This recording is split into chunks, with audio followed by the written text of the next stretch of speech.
Bonsoir mesdames et messieurs et mesdemoiselles, j'espère que vous allez bien, où que vous soyez à travers les quatre coins du globe. Nous sommes à Novosika Velika. C'est une ville hautement stratégique dans la conquête de Donbass. Et c'est le ministère de la Défense russe qui vient de nous avouer ce dimanche, l'information vient de tomber là à l'instant T, que ces troupes ont pris le contrôle et ils ont libéré cette ville hautement stratégique.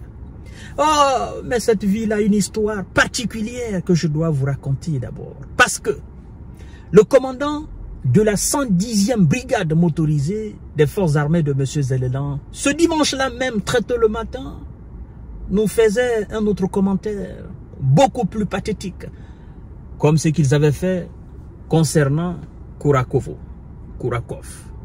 Alors, mesdames et messieurs et mesdemoiselles, partagez la vidéo dans tous les groupes possibles. Continuez à vous abonner à ma chaîne YouTube Kanteji Visionnel. Devrait activer la cloche de notification pour ne plus rater mes émissions. Mais aussi, abonnez-vous à ma page Facebook, le géopolitologue. Je vous dis là, l'information vient de tomber là.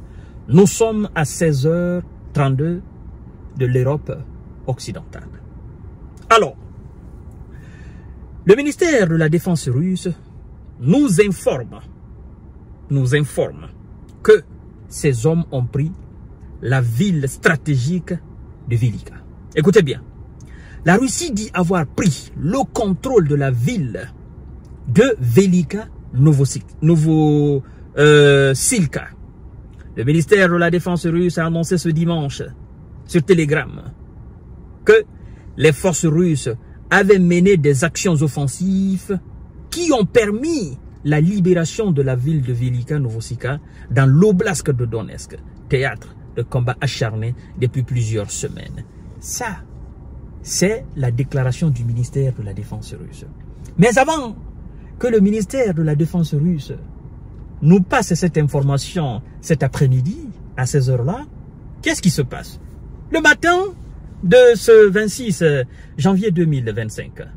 Alors, ce sont les Ukrainiens qui nous ont passé une information très particulière. Mais comme moi je suis habitué à ce genre de sortie de la part des hommes de M. Zelelan quand ils sont en très grande difficulté, je ne me suis pas tout de suite affolé. Et je savais déjà que la Russie allait annoncer rapidement, n'est-ce pas, la tombée de la ville. Écoutez, ils nous disent que les combats s'intensifient autour de la ville de Velika Novosilka dans l'est de l'Ukraine. Ça, c'est ce que les gars de M. Zelelan nous disaient ce matin. Ils disent, la ville de Velika Novosilka, dans l'oblast de Donetsk, est devenue le théâtre de combats acharnés de par sa situation sur le chemin de l'avancée des troupes russes qui cherchent à atteindre la frontière de l'oblast de Dnipropetrovsk. Vendredi, le ministère de la Défense de la Fédération de la Russie a affirmé que les troupes russes s'étaient frayées en chemin dans le centre de cette ville stratégique de l'Est de l'Ukraine et y avaient hissé le drapeau russe après une bataille qui a duré des mois, tout en précisant que les forces russes combattaient encore les forces ukrainiennes restantes. Ça, c'était le vendredi passé là. Aujourd'hui, nous sommes dimanche. Donc, du vendredi, samedi, dimanche, aujourd'hui, on nous annonce la prise de la ville. Mais, c'est ce que la Russie avait dit le vendredi. Alors, mais on nous informe que, mais les Ukrainiens, l'Ukraine dit continuer à défendre la ville dans son point quotidien sur Facebook. L'état-major de l'armée de M. Zelelan a fait état de 9 attaques russes dans la direction de Novopavliv et fait savoir que les forces russes avaient tenté d'avancer vers Velika Novosilka. C'est ce qu'eux ils ont dit. Et de continuer, ils disent, écoutez bien, parce que les gens qui vont parler maintenant là, eux, sincèrement, à chaque fois qu'ils ont parlé d'une localité ou de ce qui se passe dans une localité, la localité est tombée. Écoutez bien, nous ne pouvons pas dire que Velika Novosilka est occupée par les troupes russes. A toutefois défendu le porte-parole du groupement de troupes opérationnelles et stratégiques Kortissia. Ah, C'est la même Kostissia qui était au niveau de Openivka. C'est la même Kostissia qui était au niveau de Kourakov. Et c'est la même Kostissia qui sont encore au niveau de cette ville de Novosilka. Donc, à chaque fois que eux, ils parlent au sujet, n'est-ce pas, d'une ville, ça veut dire que c'est déjà clos. Est-ce que vous entendez parler maintenant de la ville de Kourakov? Non, c'est terminé ça. Même s'ils ne l'ont pas reconnu officiellement, mais la ville de Kourakov est désormais une ville russe. Ça, c'est la réalité. Alors, le porte-parole du groupement du troupe opérationnel et stratégique Kostissia, Viktor Treoubov, dans un entretien à la radio rapporté par le site ukrainien Sputnik. Maintenant, c'est le tour du commandant de la 110e brigade motorisée des forces armées ukrainiennes, qui a également assuré dimanche sur Telegram qu'il n'y avait aucune menace d'encerclement des unités ukrainiennes sur la ville.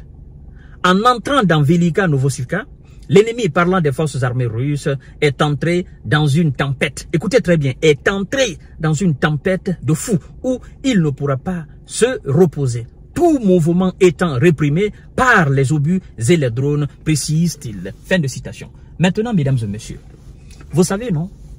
Nous avons tellement décortiqué ces sujets que nous sommes devenus voilà, des spécialistes en soi.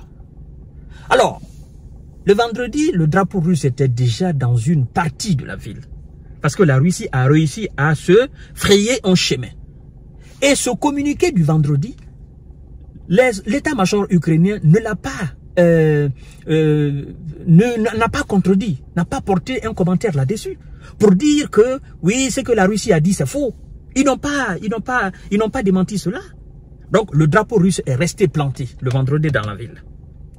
Et puisque la Russie voulait libérer totalement la ville, donc il y a eu des combats entre vendredi et aujourd'hui dimanche. Et donc la ville est définitivement tombée dans la main des Russes. Les Russes, ils ont complètement libéré la ville. Vous voyez? Bon, moi je voudrais, en termes de militaire, en termes d'armée, en termes de conflit militaire, vous savez, moi j'aime l'honnêteté. Je souhaiterais quand même que les forces de M. Zelenski et leurs supplétifs occidentaux reconnaissent leur défaite à chaque fois qu'une ville, n'est-ce pas, est libérée par la Russie. Mais au lieu de cela, ils s'inscrivent dans la négation en disant non, nous continuons toujours. La ville est déjà tombée, c'est terminé ça. C'est terminé.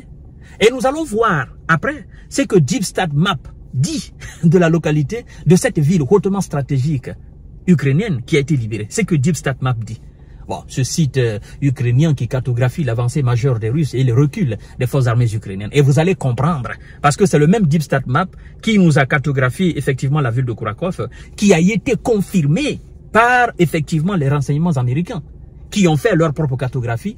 Et dans la cartographie des experts américains, on voyait carrément la totalité, l'entièreté de la ville de Kourakov sous contrôle russe. Mais nous allons voir encore, dans une prochaine émission, nous allons voir ce que DeepStatMap dit par rapport à cette ville hautement stratégique. Voilà, mesdames et messieurs, je vous reviens tout à l'heure. C'est une nouvelle victoire pour la Russie encore, qui est maintenant voilà, inarrêtable. Partagez la vidéo dans tous les groupes possibles. Merci beaucoup, bonne soirée à vous.